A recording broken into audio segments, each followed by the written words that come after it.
Hello everyone. हमारा question दिया हुआ है calculate the atomic mass of the chlorine using the following data. एक डाटा दिया हुआ है जिसमें हम लोग को एवरेज एटॉमिक मास निकालना है। देखो, परसेंटेज नेचुरल एबंडेंट, नेचर में ये 75% में पाया जाता है। अगर Cl35 की बात करें, Cl37 24.23%। और मॉलिक्यूलर मास जो होता है 35, Cl35 का एक्चुअल मॉलिक्यूलर मास होता है 34.9689। और जो Cl37 वाला बात होता है वो होता है 36.9659। ठीक है। तो हम लोग को क्या निकालना है? एवरेज एटॉमिक मास निकालना है, राइट। तो एवरेज एटॉमिक मास हम लोग कैसे निकालेंगे? तो हम लोग का यहाँ पे परसेंटेज दिया हुआ है, ठीक है। तो परसेंटेज हम लोग उसको कैलकुलेट करते हैं। तो इसको निकालने के लिए हम लोग एक फॉर्मूला निकालते हैं, fractional abundant of Cl35 into molecular mass of 75। तो एवरेज एवरेज एटॉमिक मास के लिए हम लोग निकालते हैं, फॉर्मूला लिखते हैं। फॉर्मूला होगा fractional fractional abundant of Cl35 into molar mass of Cl35 plus fractional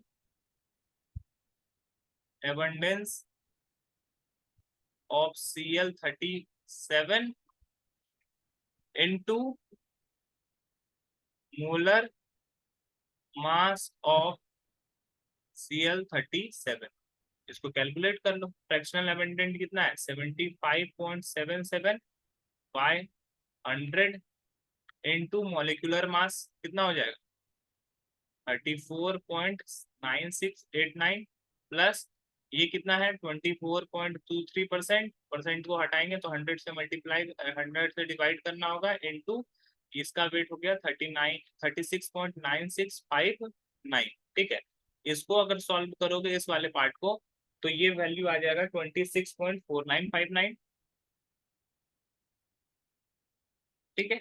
plus दूसरे वाले पार्ट को 24.23 वाले पार्ट को अगर सॉल्व करेंगे तो ये आ जाएगा 8.9568। अब इस दोनों को ऐड कर देंगे। इस दोनों को ऐड करने पे जो हमारा वैल्यू आ जाता है वो आ जाता है 35.4527। 35.4527। ठीक है। यू। तो इसी को हम लोग बोलते हैं the average atomic mass of chlorine कितना हो जाएगा? 35.45, जिसको 35.5 जनरली लिया जाता है। ठीक है।